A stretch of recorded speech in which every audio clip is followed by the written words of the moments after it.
Welcome to Project Manager to CEO channel. Today we will go through 7 project manager interview questions that stump 70% of candidates and how to answer them. 70% of project managers fail their first PM interview. Not because they lack skills. Because they answer questions the wrong way.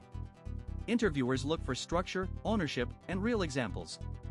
Today, we cover the top 7 project manager interview questions. Plus the exact frameworks and answers that get you hired. Let's get into it. Point 1. Tell me about yourself. This is not a signal to read your resume out loud. Interviewers want your PM story in 90 seconds. Use the past, present, future formula. Start with where you came from professionally. Then describe what you currently manage or have managed. Finish with why this specific role matters to you. A strong answer starts like this: I spent 3 years leading cross-functional software launches. We delivered consistently on time and under budget. Now I want to scale that work on more complex programs. Never exceed 2 minutes. Every extra second loses the interviewer's attention. Practice until it sounds completely natural. Point 2. How do you handle scope creep? Scope creep affects 62% of all projects, according to the Project Management Institute. Interviewers are testing whether you prevent it or just react to it. A strong answer names a process, not just an instinct. Say you establish a change control process during project kickoff. Every new request gets documented, assessed for impact, and formally approved or rejected.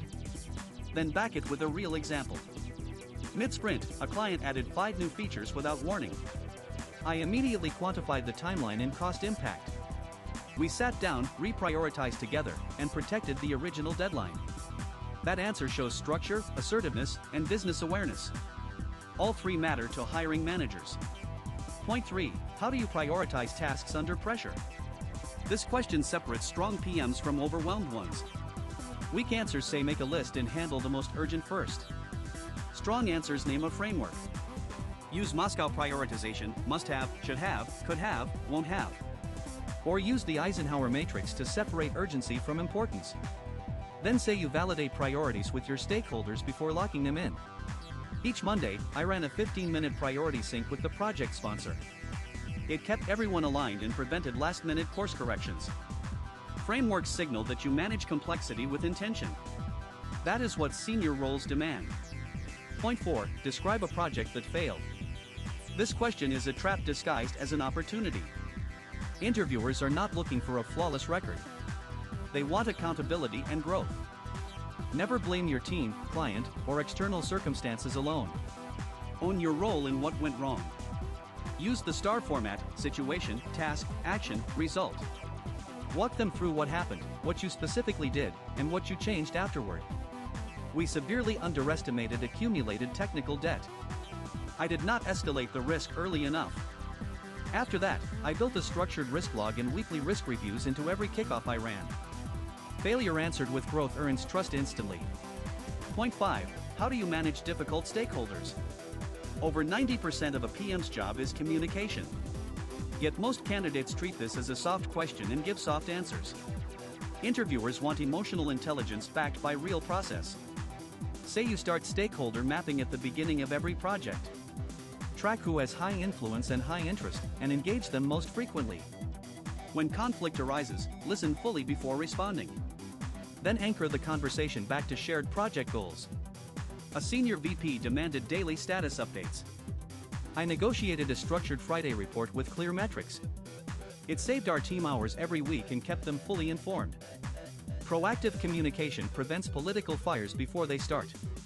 Point 6. How do you measure project success? Most candidates say on time and on budget. That is table stakes.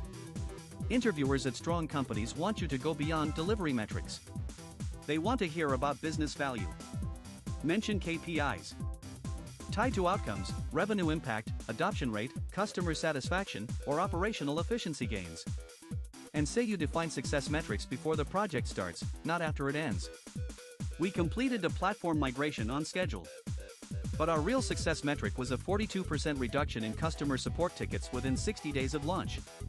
That answer shows strategic thinking. It sets you apart from 90% of candidates. Point 7. What is your leadership style? Vague answers destroy your chances here. Do not say you adapt to each situation. That tells the interviewer nothing memorable. Name your style and prove it with a story. Say you lead with servant leadership. You focus on removing blockers and giving your team the resources they need to succeed. Or use a coaching style. Ask questions before giving answers so the team builds problem-solving muscle. Then give a result. By coaching a junior PM on our team, their sprint delivery rate increased by 30% in 2 quarters. Your leadership style must produce measurable outcomes. That is the answer they remember. Here is your action for the next 10 minutes. Choose the 2 hardest questions from this video. Write out your full star answer for each one right now. Do not just think through it. Write it down. Then say each answer out loud. Record yourself on your phone for 30 seconds per answer. Play it back and listen for confidence and clarity. Do this today, before your next interview, and you will walk in better prepared than most candidates in the room. Thanks for watching. If this video helped you, please like it. Subscribe to get new videos every week. Drop your questions in the comments below. This is Project Manager to CEO. See you.